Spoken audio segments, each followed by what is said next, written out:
Hello दोस्तों। मैं आज से नई कहानी शुरू करने जा रहा हूँ जो है सआदत हसन मंतो की। किताब का नाम है नंगी आवाज़ें। पहली कहानी है मैं क्यों लिखता हूँ। चलिए शुरू करते हैं। मैं क्यों लिखता हूँ, यह एक ऐसा सवाल है कि मैं क्यों खाता हूँ, मैं क्यों पीता हूँ, लेकिन इस दृष्टि से मुख्तलिफ है कि खाने और पीने पर मुझे रुपये खर्च करने पड़ते हैं और जब लिखता हूँ तो मुझे नकदी की सूरत में कुछ खर्च करना नहीं पड़ता। पर जब गहराई में जाता हूँ तो पता चलता है कि यह बात गलत है, इसलिए कि मैं रुपये के बलबूते पर ही लिखता हूँ। अगर मुझे खाना पीना ना मिले तो जाहिर है कि मेरे अंग इस हालात में नहीं होंगे कि मैं कलम हाथ में पकड़ सकूं। हो सकता है फाकाशाही की हालत में दिमाग चलता रहे, मगर हाथ का चलना तो जरूरी है। हाथ ना चले तो जबान ही चलनी चाहिए। ये कितनी बड़ी ट्रेजेडी है कि इंसान खाए पिए बगैर कुछ भी नहीं कर सकता।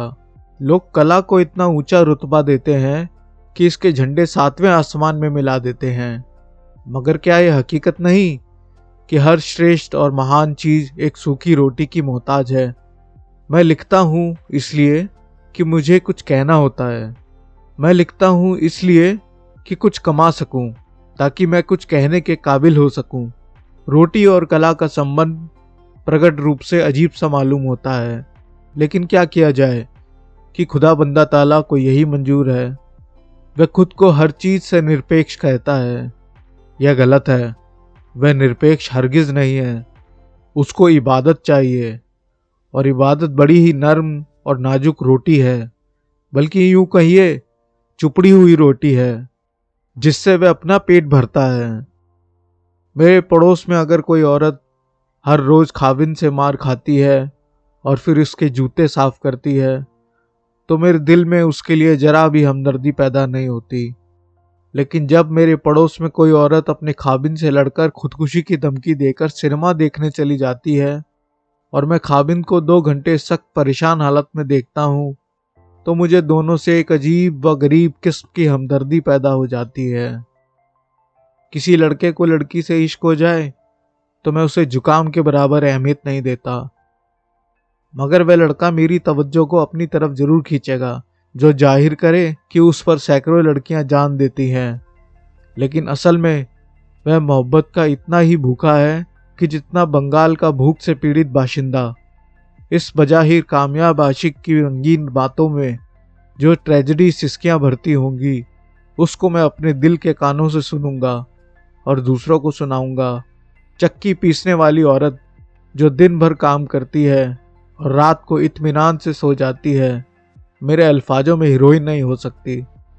मेरी हीरोइन एक रंडी हो सकती है जो रात भर जागती है और दिन को सोते हुए कभी कभी यह डरावना ख्वाब देखकर उठ बैठती है कि बुढ़ापा उसके दरवाजे पर दस्तक देने आ रहा है।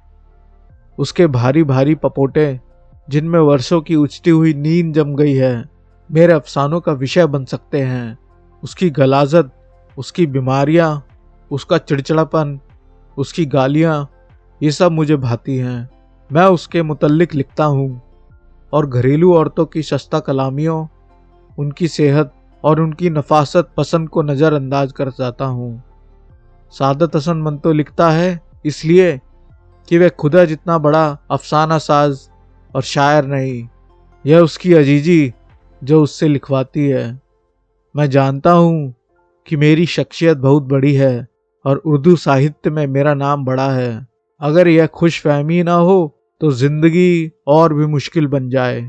पर मेरे लिए यह एक तल्ख हकीकत है कि अपने मुल्क में, जिसे पाकिस्तान कहते हैं, मैं अपना सही स्थान ढूंढ नहीं पाया हूँ। यही वजह है कि मेरी रूह बेचैन रहती है। मैं कभी पागल खाने में और कभी अस्पताल में रहता हूँ।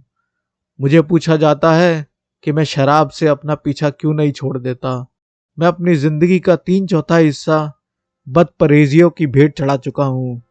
मैं समझता हूँ कि जिंदगी अगर परहेज से गुजारी जाए तो एक कैद है, अगर वह बदपरहेजियों से गुजारी जाए तो भी एक कैद है।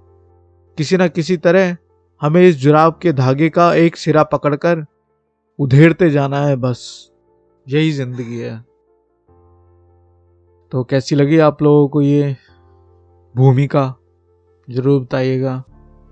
और सादत हसन मंतो की कौन कौन सी कहानियां आप सुनना चाहते हैं मुझे ज़रूर बताइएगा। मैं कोशिश करूँगा उसको इंक्लूड करूँ अपनी स्टोरी में। Thank you and subscribe to my channel.